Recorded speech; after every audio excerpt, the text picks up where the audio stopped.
5 चीज़ों पर है। ईमान, नमाज, रोज़ा, हज, ज़कात। इन 5 चीज़ों को बुनियादे इस्लाम और अरकाने इस्लाम से भी ताबीर किया जाता है। इनमें से ख़ास चीज़ है ईमान। ईमान नहीं है तो ज़कात, हज, नमाज सब बेकार है। ईमान नाम है अल्लाह को एक मानने और उसके रसूल को रसूल मानने का और तमाम ज़रूरियात दीन का इकरार करने का और मानने का। ईमान के बाद जिस चीज़ का नंबर आता है वो नमाज है। नबी अकरम सल्लल्लाहु ताला अलैहि वसल्लम ने इरशाद फरमाया कि जब बच्चा तुम्हारा 7 बरस का हो जाए तो उसे नमाज का हुक्म दो, और जब बच्चा 10 बरस का हो जाए और नमाज ना पढ़े तो उसे डांट कर मार कर नमाज पढ़वाओ। यकीनी तौर पर नमाज जो है ये जब बच्चा बालिग हो जाता है तो उसके ऊपर फ़र्ज हो जाती है। और हमारे मुआशरे में एक तादाद ऐसी है जो नमाज को छोड़ती चली जा रही है। नमाज छोड़ने की 2-3 वजह हो सकती है। अगर कोई आदमी नमाज को हल्का जानकर छोड़ता है कि नमाज कोई चीज़ नहीं है, तो ऐसा आदमी दायरा इस्लाम से खारिज हो जाएगा। निकाह वाला है तो निकाह टूट जाएगा, मुरीद है तो बैत टूट जाएगी।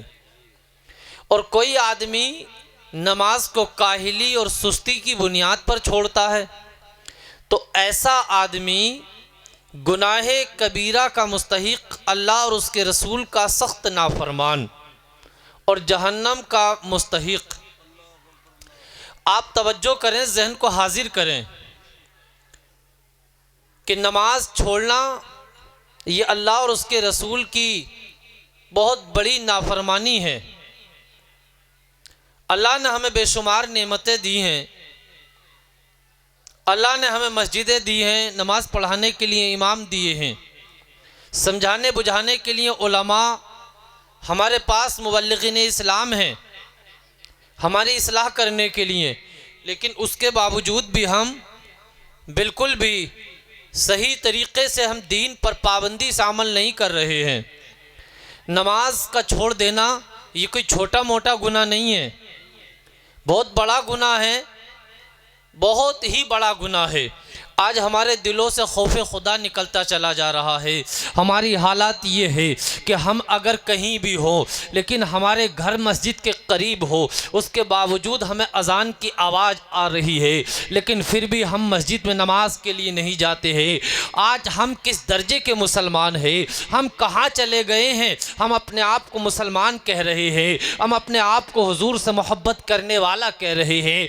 आओ अगर तुम्हें मुसलमान देखने हैं, आओ हुजूर का कलमा पढ़ने वाले देखने हैं, तो आओ मदीने की धरती पर चलते हैं, आओ अल्लाह के हबीब की बारगाह में चलते हैं। नबी अकरम सल्लल्लाहु ताला अलैहि वसल्लम है, मस्जिद नबवी शरीफ में आप बैठे हुए हैं, सहाबाए कराम बैठे हैं, इल्म व हिकमत की बातें चल रही है। इतने में एक सहाबी रसूल आते हैं और हुजूर की बारगाह में आने के बाद बड़ा ज़ारो कतार रोने लगते हैं।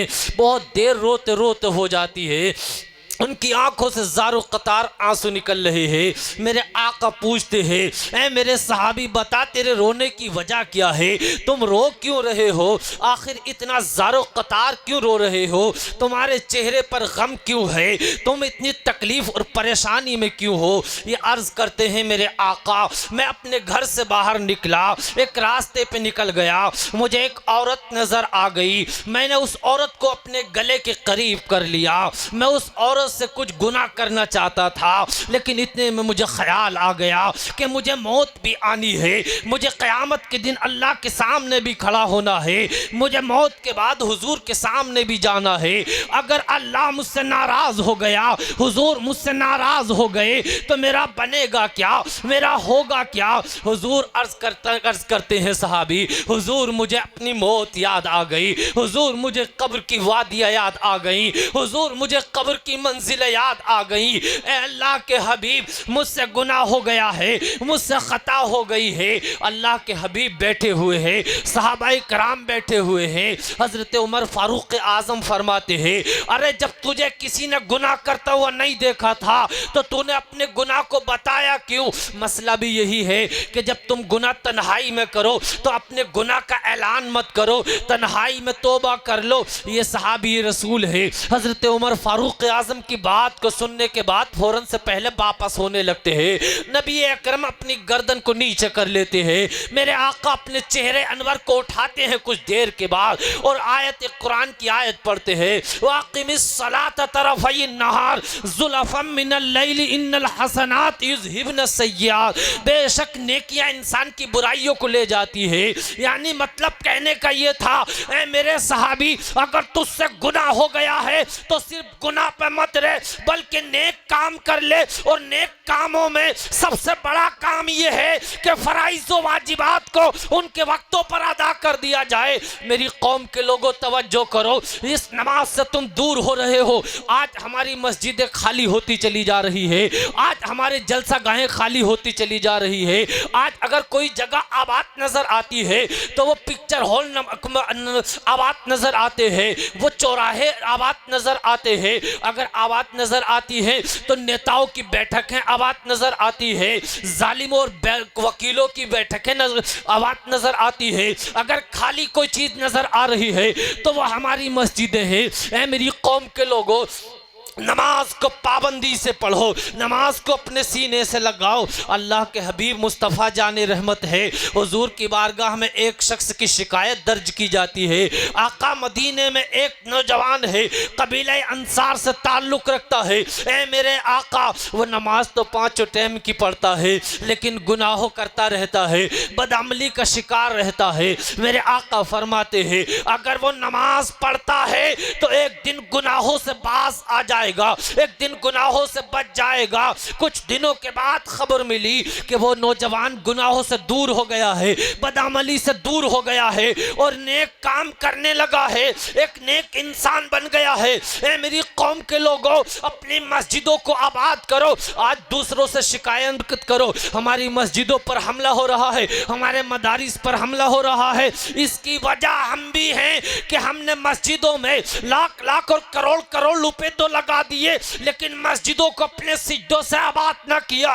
डॉक्टर इकबाल कहते हैं, मस्जिद तो बना ली पल भर में, ईमान की हरारत वालों ने मन अपना पुराना पापी था, बरसों में नमाजी बन ना सके।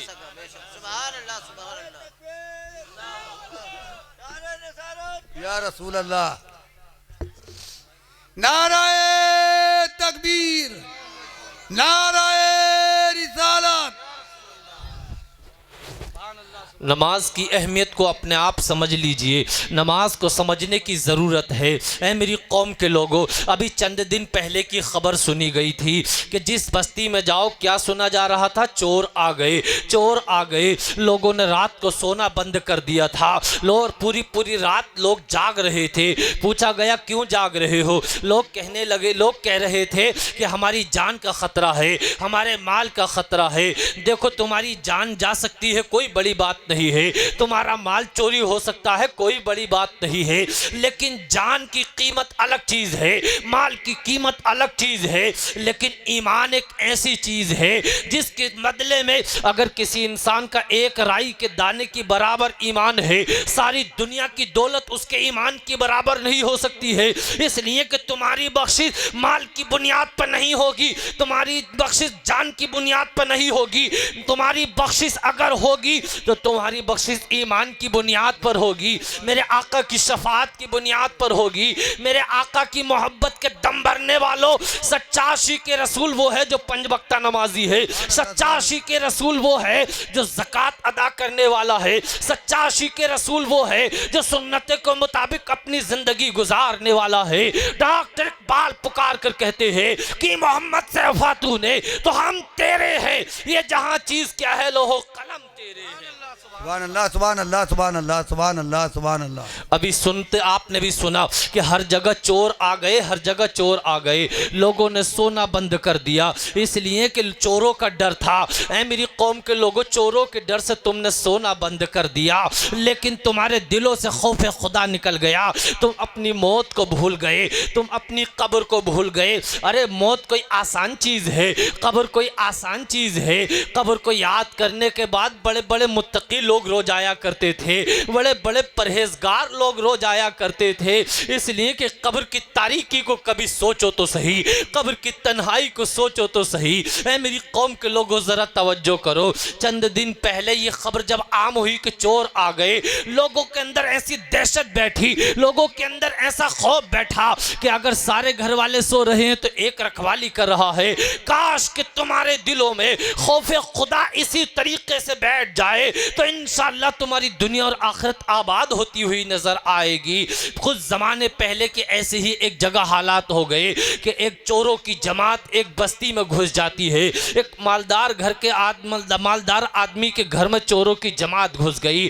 जब चोरों की जमात घुसी, पूरे घर वाले जाग जाते हैं, बस्ती वाले जाग जाते हैं, महल्ले वाले बेदार हो जाते हैं। जब महल्ले वाले बेदार हुए, चोर उन्हें भागने की कोशिश की, तमाम बस्ती के लोग उनके पीछे पड़ गए। चोर कभी इस रास्ते पर, कभी उस रास्ते पर, कभी इस कोने पर, कभी उस कोने पर, लेकिन बस्ती वाले लोग उनका पीछा नहीं छोड़ रहे हैं। आखिर उस रास्ते पर पहुंच जाते हैं जिस रास्ते पर मस्जिद होती है, और मस्जिद का दरवाजा खुला हुआ था। निजामुद्दीन रामपुरी तो ये कहता है मस्जिद का दरवाजा नहीं बल्कि अल्लाह की रहमत का दरवाजा खुला हुआ था। वो तमाम चोरों की जमात मस्जिद में घुस जाती है और जल्दी से डाकुओं का जो सरदार था वो आगे इमाम बन के खड़ा हो जाता है और डाकुओं की जमात नमाज की नियत बांध के खड़े हो जाते हैं। बस एक एक्टिंग कर रहे थे, एक झूठ मूठ की नमाज पढ़ रहे थे। लोग मस्जिद के दरवाजे पर आते हैं, देखते हैं कि चोर किधर चले गए। लोगों ने कहा चोर तो भाग गए, ये मस्जिद में जो नमाजी हैं ये तो नमाज पढ़ रहे हैं, ये चोर नहीं है। आखिर चोर वापस चले जाओ, चोर तो चले गए। लोग वापस चले जाते हैं। जब लोग चले गए, डाकुओं का सरदार जो आगे खड़ा हो गया था, डाकुओं का सरदार ज़ारो कतार रोने लगा, चीख मार मार के रोने लगा। डाकुओं का सरदार नीचे बैठ गया। तमाम डाकुओं की जमात कहने लगी सरदार बड़े बहादुर थे, बड़ी ताकतवर थे, बड़ी हिम्मत वाले थे। तुम्हारे जुल्म सितम का आलम तो ये था कि जिस बस्ती में चले जाते लोग आपका नाम सुनकर दरवाजे बंद कर लेते। आपने बड़ा खून बहाया है, आपने बड़ी बड़ी डकैतियां डाली है, आप बड़े बहादुर थे, बहुत बड़े दिलेर थे, लेकिन आज तुम पे किसका खौफ तारी हो गया है? आज तुम इतना ज़ारो कतार रो क्यों रहे हो? सरदार रोने की वजह क्या है? डाकुओं का सरदार कहता है मैं किसी इंसान के खौफ से नहीं रो रहा हूँ, मैं किसी इंसान के डर से नहीं रो रहा हूँ, बल्कि बात यह है कि आज मेरी जमात के लोगों, आज हमने सिर्फ नमाज की नकल की है, आज सिर्फ नमाज की एक्टिंग की है, आज हमने झूठ मूठ की नमाज पढ़ी है, तो अल्लाह ने हमारी जान की हिफाजत फरमा दी है, वरना आज जान भी जा सकती थी, आज रुसवाई हो जाती, आज बदनामी हो जाती। अल्लाह ने रुसवाई से बचाया है, अल्लाह ने बदनामी से बचाया है, अल्लाह ने जान की हिफाजत फरमाई है। ऐ मेरी जमात के लोगों, डाकुओं, अगर आज सच्चाई के साथ हम नमाज पढ़ लेते तो अल्लाह हमें जहन्नम की आग से बचा देता, अल्लाह हमें आखिरत के अजाब से बचा देता। डाकू ज़ारो कतार रो रहा है, डाकू कह रहा है ऐ मेरी जमात के लोगों, आज से तुम्हारा जो दिल चाहे वो करते रहो, जहां तुम्हारा दिल चाहे वहां चले जाओ। मैं आज से न डाका डालूंगा, न आज से मैं चोरी करूंगा, मैं आज से सच्चे दिल से तौबा कर लूंगा। तमाम डाकों की जमात खड़ी हो गई। कहा सरदार आज तक खून तुम्हारे साथ बहाए थे, आज तक चोरियां तुम्हारे साथ की थी, आज तक बदअमली तुम्हारे साथ की, हर गुनाह तुम्हारे साथ किया, तो आज नेक काम की बारी आई है तो सरदार तुम्हारा साथ न छोड़ेंगे। सरदार नेक काम की बारी आई है तो सरदार तुम्हारे साथ रहेंगे। आज तौबा की बारी आई है तो सरदार तुम्हारे साथ रहेंगे।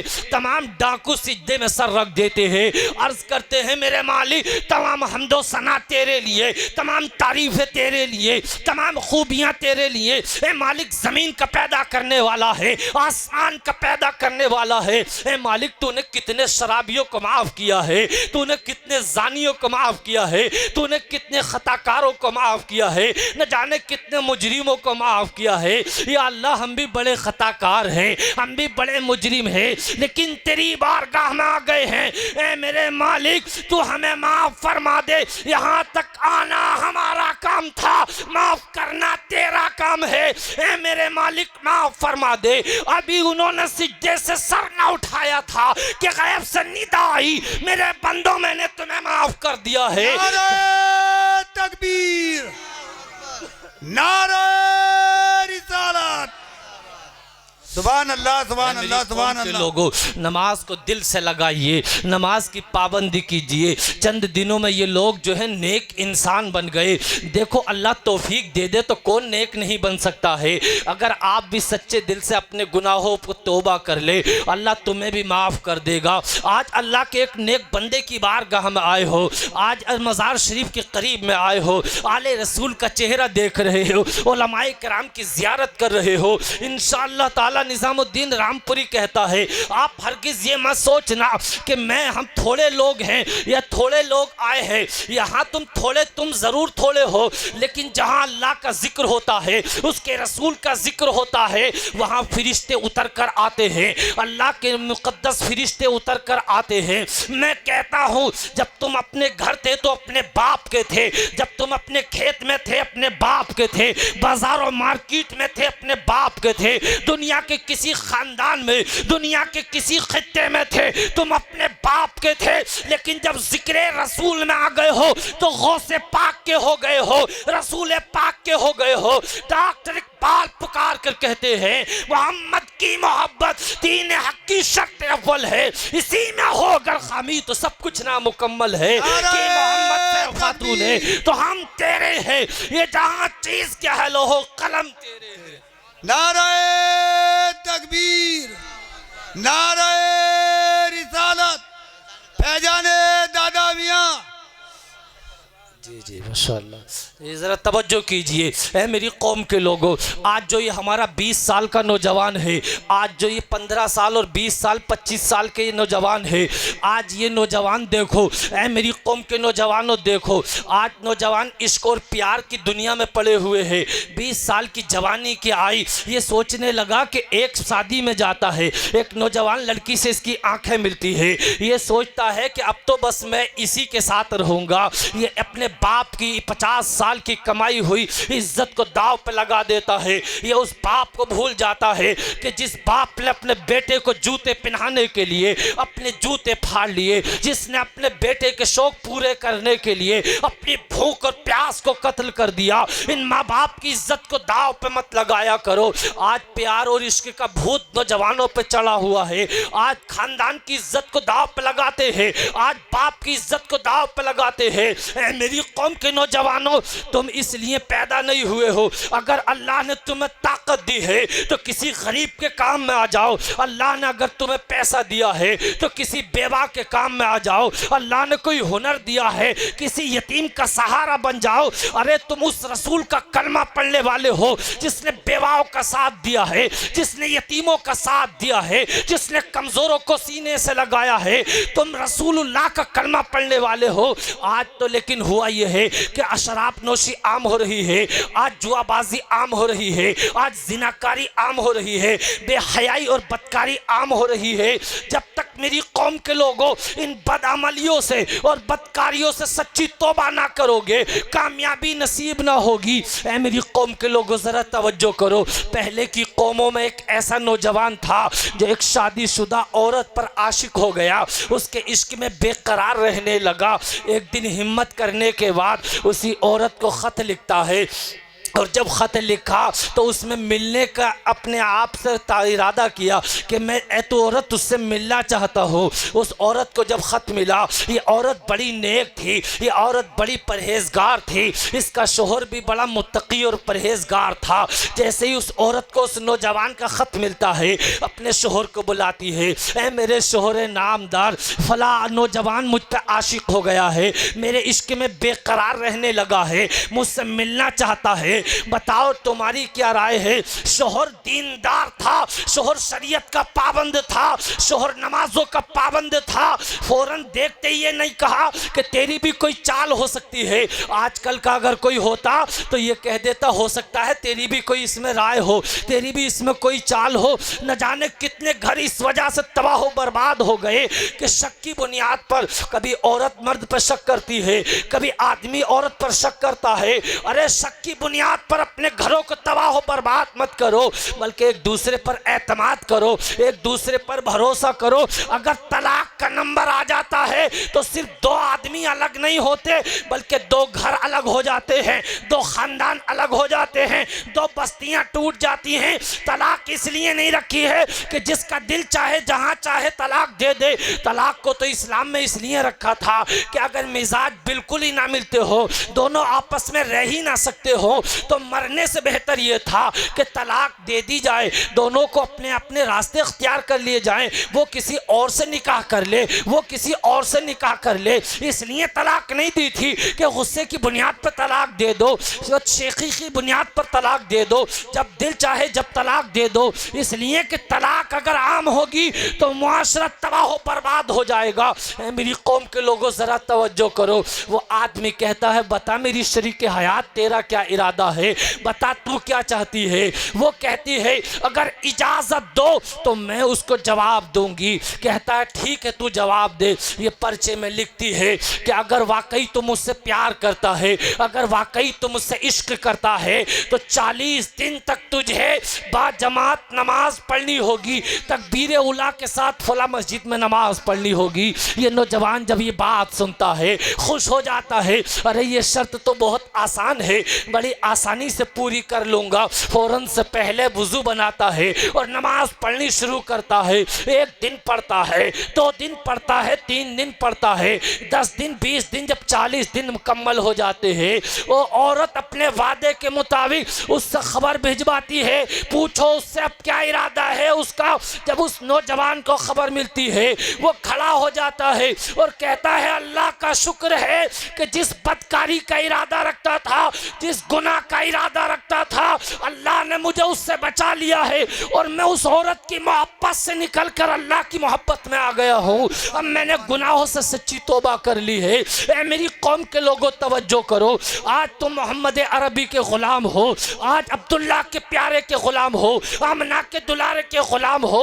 मोहम्मद अरबी के ग़ुलामों ने जंगों में नमाज़ें पढ़ी है, मोहम्मद अरबी के ग़ुलामों ने दरियाओं में नमाज़ें पढ़ी है। जिस मैदान में गए मोहम्मद अरबी के ग़ुलामों ने नमाज अदा की है। ए मेरे मुस्तफ़ा के कलमा पढ़ने वालों, नमाज तुम कज़ा कर देते हो।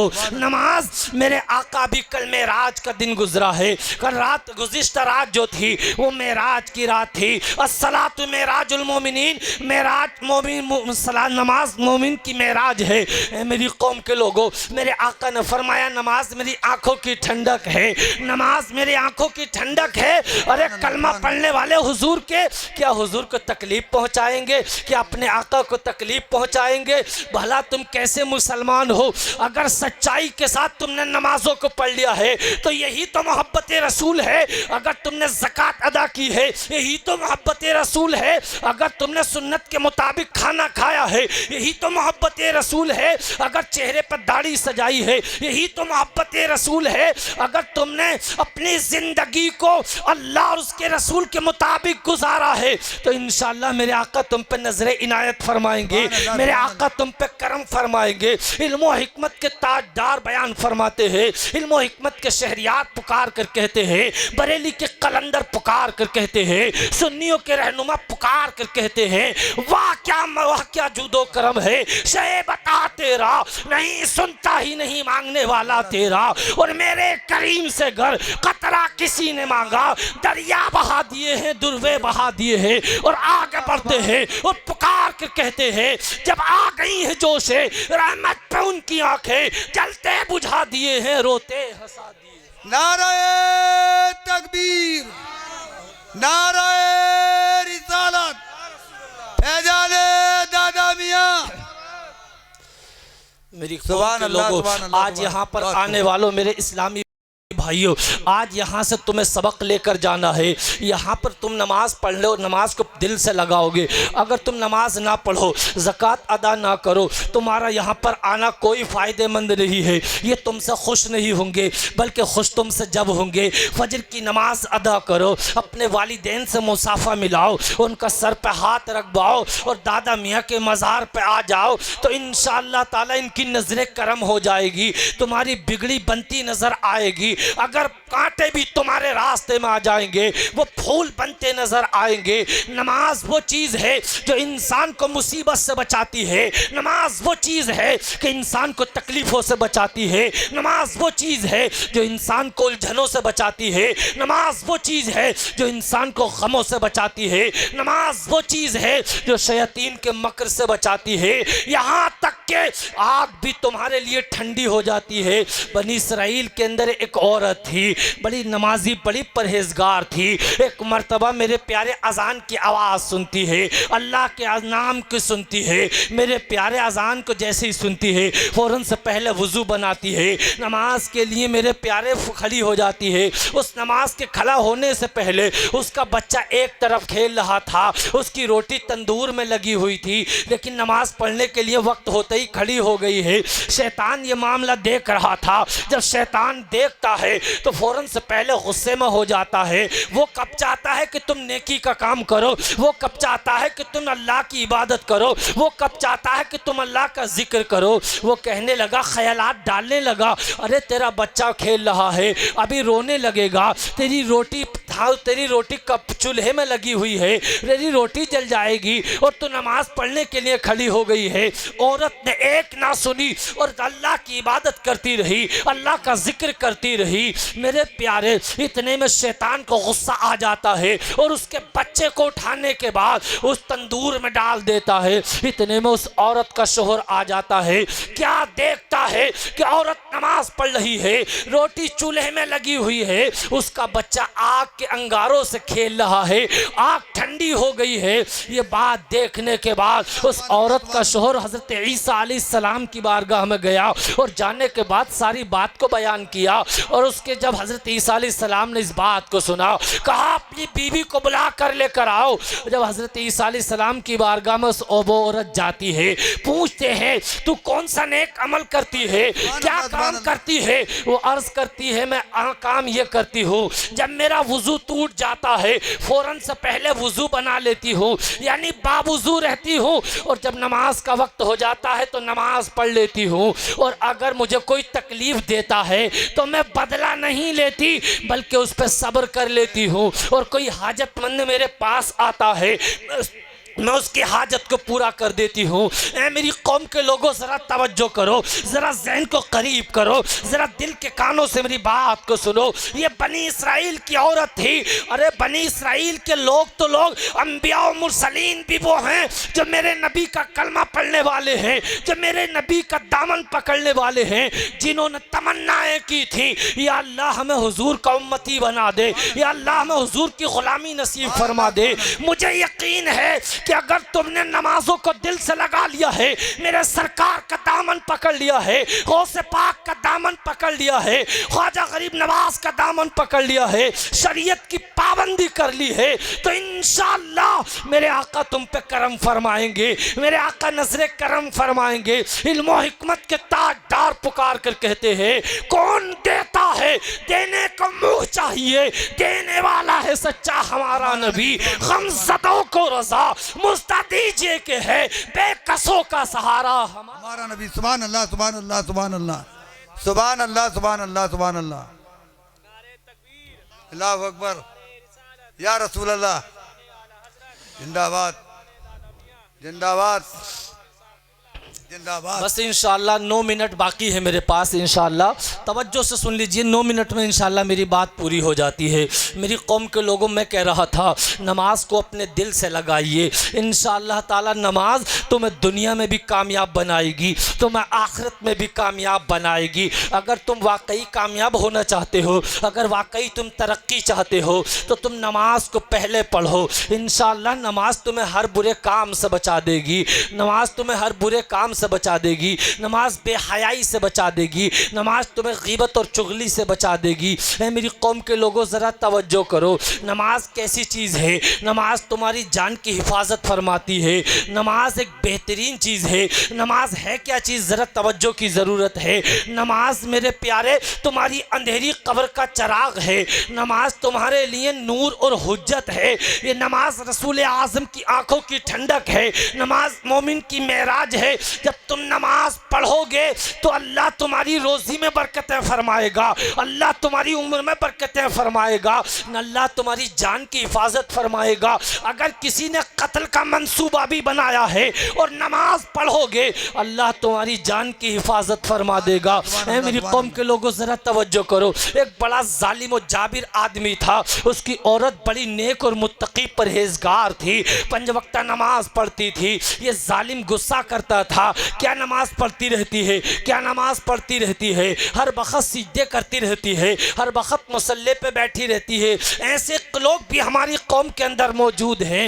एक मर्तबा इसने मंसूबा बनाया कि इसका कत्ल करे देता हूँ, इसकी जान लिए लेता हूँ, जब भी इससे पीछा कर सकता है। अपना एक पैसा देता है और कोई पैसा देने के बाद कहता है रख दे, वक्त पे मैं कभी ले लूँगा। लेकिन इसका इरादा कुछ और था, चुपके से उस पैसे को निकाल लेता है और दरिया में फेंक देता है। उस पैसे को एक मछली निगल जाती है। अब मछली निगली, उसी मछली का एक मछेरा शिकार कर लेता है और ला के बाजार में रख लेता है। वक्त की बात ये होती है कि यही आदमी उस मछली को खरीद कर लेकर आ जाता है और अपनी बीवी को देता है। वो औरत बिस्मिल्लाह पढ़ के उस मछली का पेट चाक करती है, वो पैसा उसके सामने आ जाता है, देखती है, बिस्मिल्लाह पढ़ के रख देती है। शोहर शाम को आता है और कहता है ला वो पैसा दे, औरत बिस्मिल्लाह पढ़ के इसको दे देती है। ये गुस्सा हो जाता है, समझता है कि औरत की कोई चालाकी है, औरत का कोई ना कोई तरीका अपनाया है, ये मेरी बात को समझ गई है। इस जालिम को गुस्सा आ गया, औरत को पहले लाठी डंडों से मारता रहा।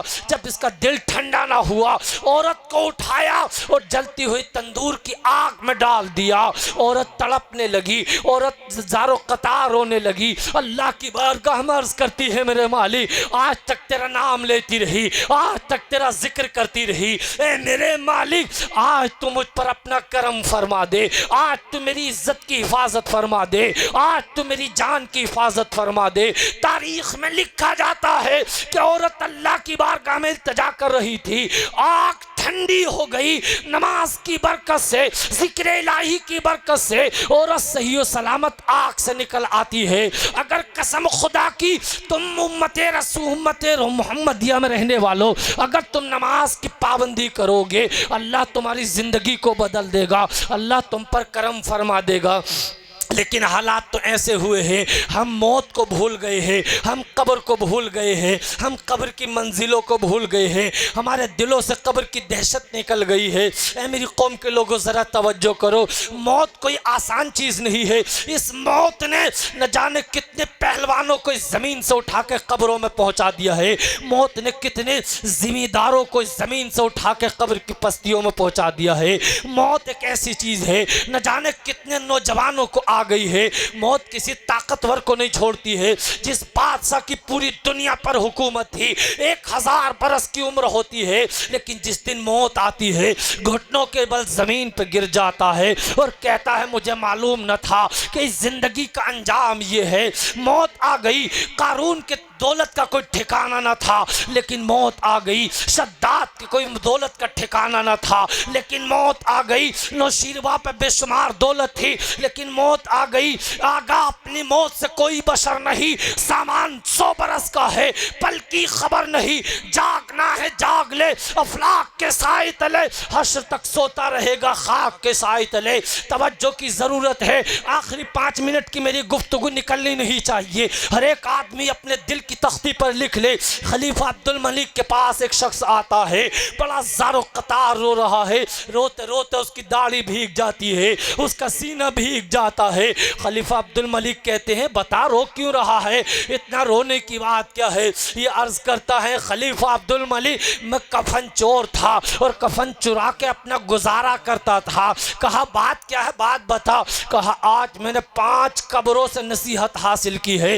रात की तारीकी में, रात के सन्नाटे में जब मैं एक कब्र पे पहुंचता हूं और उस मुर्दे से कफन छीनने की कोशिश करता हूं, क्या देखता हूं कि मुर्दे का चेहरा काबे से फिर गया है। मतलब हम जब दफन करते हैं तो मुर्दे का चेहरा काबे की तरफ कर देते हैं। ये अल्लाह की रज़ा की अलामत होती है, अल्लाह की रज़ा की निशानी होती है। लेकिन कब्र के में अगर किसी का चेहरा मुर्दे का काबे से फिर गया है तो मतलब ये है कि अल्लाह राज़ी नहीं है, अल्लाह उससे नाराज़ है।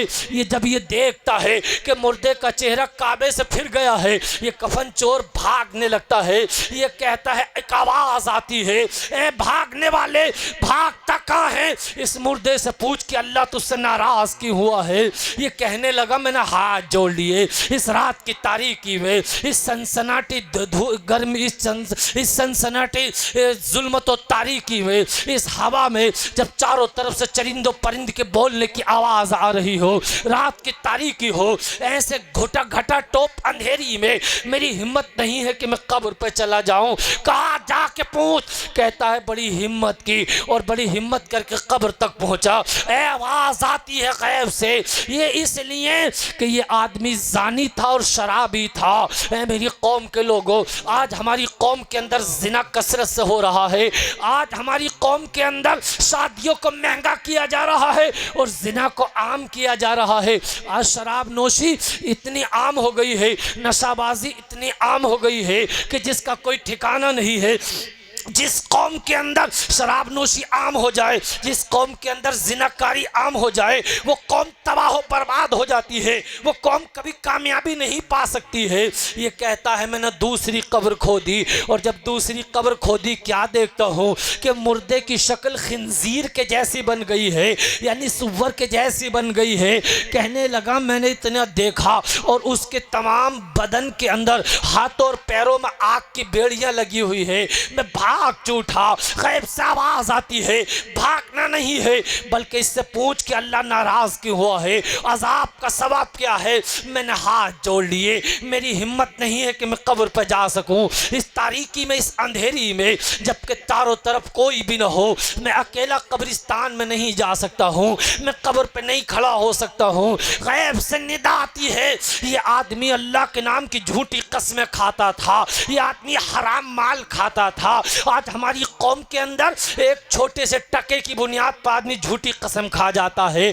आदमी झूठी कसम खाने को ये सोचता है सिर्फ दुनिया में रहना है। अरे कुछ नहीं हो रहा, अरे किसी को पता नहीं चला, हाँ किसी को पता नहीं चला, इंसानों को पता नहीं चला, लेकिन अल्लाह को तो मालूम है। अल्लाह ने तुम्हारे कांधे ऊपर फरिश्तों को बिठाया है, वो तुम्हारे नेक अमाल और बद अमाल लिख रहे हैं और क़यामत के दिन तुम्हारे अमाल को सुनाया जाएगा, तुम्हारे अमाल को बताया जाएगा। ए मेरी कौम के लोगों ज़रा तवज्जो करो। ये कहता है बड़ी बामुश्किल हो गई, कहता है तीसरी कब्र पे गया और जब तीसरी कब्र पे गया मैंने देखा तो मुर्दे की हालात ये थे, मुर्दे की हालत ये थी कि पूरे उसकी जीभ जो मुंह में होनी चाहिए थी वो उसकी गुद्दी में निकली हुई थी और सारे बदन में आग की कीलें गड़ी हुई थी। मैं भाग उठा, आवाज़ आई भागना नहीं है बल्कि इससे अजाब का सबब दरियाफ्त कर, इससे अजाब का सवाब बजा पूछ के अजाब क्यों हो रहा है। ये कहता है मुझ में हिम्मत नहीं है,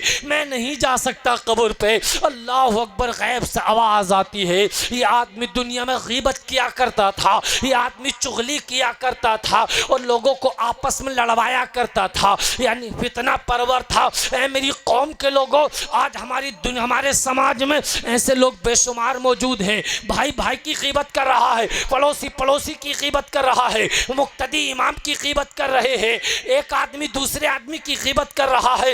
ए मेरे कौम के लोगों तवज्जो करना, मेरे आका सल्लल्लाहु ताला अलैहि वसल्लम इरशाद फरमाते हैं, जब मैं रात की रात गया मैंने एक तमसील ऐसी देखी कि एक बहुत बड़ा पत्थर है कि एक बैल उससे निकल रहा है और फिर दोबारा उसमें घुसने की कोशिश कर रहा है, लेकिन घुसा नहीं जाता।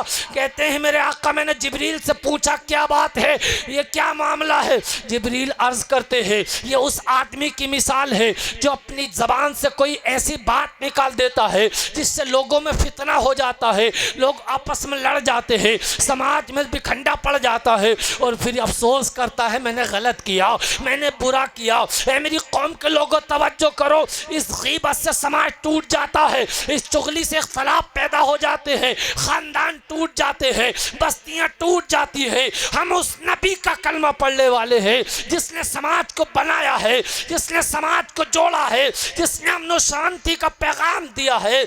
मेरे आका के कलमा पढ़ने वालों, ये कफन चोर कहता है मैं चौथी कब्र पे गया और जब मैंने देखा तो मुर्दे की हालत ये थी कि मुर्दा जो है आग की लपेट में है, मुर्दा भयानक अजाब में है, मुर्दा आग में जल रहा है। मैंने पूछा अब क्या मामला है, ये इस पर अजाब क्यों हो रहा है। गैब से निदा आती है ये आदमी बेनमाजी था, ये आदमी नमाज के वक्त में सो जाने का आदी था, ये आदमी नमाज कज़ा करने का आदी था। ऐ मेरी कौम के लोगों ज़रा तवज्जो करो, नमाज छोड़ देते हो आसानी से। मेरे आका मेराज में जब गए तो मेरे आका ने देखा कि कुछ लोग ऐसे हैं जो सर नीचे है पैर ऊपर है और फरिश्ते उनके सरों को हथौड़ों से कूट रहे हैं। एक मकाम पे देखा कि कुछ लोगों के सरों को पत्थरों से कुचला जा रहा है। मेरे आका ने पूछा क्या मामला है, तो मेरे आका की बारगाह में अर्ज़ किया गया ये लोग बेनमाजी थे, ये लोग नमाज के वक्त में सोने के आदी थे,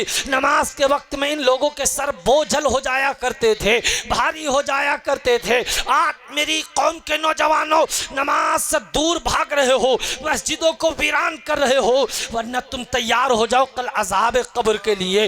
अरे हमारा बनेगा क्या, हमारा होगा क्या अगर हमारे ऊपर कब्र में अज़ाब होने लगा। हमारे अंदर ताकत नहीं है कि हम अज़ाब को बर्दाश्त कर सकें, हमारे अंदर हिम्मत नहीं है कि हम अल्लाह के अज़ाब को बर्दाश्त कर सके। हमारे तो पेट में दर्द हो जाता है, हमारे सर में दर्द हो जाता है, हम उसे बर्दाश्त नहीं कर पाते। मेरी कौम के लोगों ज़रा तवज्जो करो। ये कहता है 5वीं कब्र खोदी और जब मैंने देखा तो मुर्दा कैसा था, एक नौजवान है जो एक तख्त पे बैठा हुआ है, जन्नती ताज उसके सर पे रखा हुआ है, हूर और गिलमान उसकी खिदमत के लिए तैयार है, अल्लाह की रहमतें और बरकतें उस पर बरस रही है। मैंने पूछा क्या मामला है, गैब से निदा आती है इस नौजवान ने नौजवानी के आलम में गुनाहों से सच्ची तौबा कर ली थी और 5 वक्त नमाजी हो गया था। ऐ मेरी कौम के लोगों ज़रा तवज्जो करो, अपनी मस्जिदों को आबाद करो, जब अज़ान की आवाज़ सुनो मस्जिदों की तरफ दौड़ पड़ो, दीनदारी पे अपनी ज़िंदगी गुजारो। इंशाअल्लाह अगर दीनदारी से अपनी ज़िंदगी गुजारोगे, शरीयत के मुताबिक अपनी ज़िंदगी गुजारोगे, इन नाफरमानियों से अपने आप को बचा कर रहोगे तो इंशाअल्लाह अल्लाह के वली तुम पर नजर इनायत फरमाएंगे, सब तुम्हारा साथ देंगे, अल्लाह भी तुम्हारे ऊपर करम फरमाएगा, मेरे आका तुम पर नजर करम फरमाएंगे। लेकिन बेनमाजी का क्या होगा, बेनमाजी बन के ज़िंदगी मत गुजारिए। मेरी इन थोड़ी बातों पर अमल करने की कोशिश कीजिए और अपनी आखिरत की तैयारी कीजिए, अपनी मौत की तैयारी कीजिए, अपनी कब्र की तैयारी कीजिए। इसलिए कि ज़िंदगी भर हमेशा यहाँ तुम दुनिया में न रहोगे, बस मौत तुम्हारा इंतज़ार कर रही है, बस मौत तुम्हारे लिए तैयार है। एक दिन मरना है, आखिर मौत है, कर ले जो करना है, आज आखिर मौत है। मेरे प्यारे तवज्जो करो, जगह जी लगाने की दुनिया नहीं, ये इबरत की जा है, तमाशा नहीं। खा गई ज़मीनों जवा कैसे कैसे, बेनिशा हो गए नामवर कैसे कैसे। और मेरे प्यारे तुम तो सिर्फ यहाँ मुसाफिर हो। किसी ने कहा है दुनिया के ऐ मुसाफिर मंजिल तेरी कब्र है, तय कर रहा है जो तू ये 2 दिन का ये तेरा सफ़र है। कहने सुनने में जानकर भूल कर कोई गलती हुई हो मैं तौबा करता हूँ, अस्तगफिर।